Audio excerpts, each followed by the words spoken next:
Tejeshwar case వాస్తవంగా Telangana ఆంధ్రాలని link చేసినటువంటి case. అక్కడ ఉన్నటువంటి గద్వాలకు సంబంధించినటువంటి కుర్రోడు, ఒక ప్రశాంతంగా తన జీవనం తను గడుపుతున్నటువంటి కుర్రోడిని పెళ్ళికి కుదుర్చుకుని ఆ పైన అతన్ని చంపేసినటువంటి భార్య, పెళ్ళైన 28 రోజులకే చంపేసినటువంటి భార్య ఉదంతం.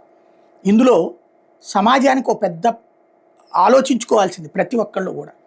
ఇప్పుడు ఈ అమ్మాయి వాళ్ళ కుటుంబం మొత్తాన్ని రోడ్డును పెట్టింది.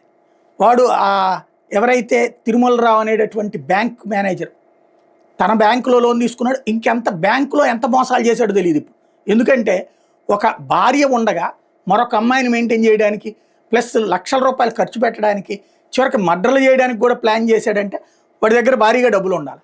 ఆ డబ్బులు ఆడి నుంచి అప్పులో లేకపోతే ఇంకెవరి అకౌంట్లోనన్నా నొక్కేశాడో తెలియదు. ఇప్పుడు ఆ బ్యాంక్ వాళ్ళు ముందు వాళ్ళ బ్యాంకులో ఎంక్వైరీ చేసుకోవాలి, ఈయన గారి లీలలు ఏంటి అన్నటువంటి. ఏకంగా లడాక్కి టికెట్ తీసుకుని అక్కడి నుంచి విదేశాలకు వెళ్ళాలని ప్లాన్ చేసుకున్నారట.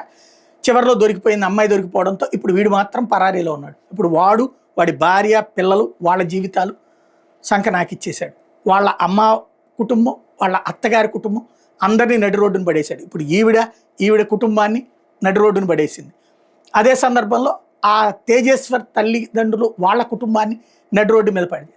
ఒక్క సెక్స్ అనేటటువంటి పెచ్చ, లేకపోతే కనుక ఒక సొమ్ముతో విలాసవంతమైన జీవితాల మీద పిచ్చతో ఎన్ని కుటుంబాలు నాశనం. పోనీ వీళ్ళు ఏమైనా సుఖంగా బతుకుతారా? జైల్లో చెప్పకూడదు, దీన్ని బతకాల్సి వస్తుంది. ఈ దరిద్రపు భావన, అంటే మనుషుల్ని చంపేస్తే మేము సేఫ్గా ఉంటామనేటటువంటి ఈ దరిద్రపు భావన, సెక్స్ అనే దానికోసం ఇంతగా దిగజారే భావన నుంచి బయటపడకపోతే అత్యంత ప్రమాదం.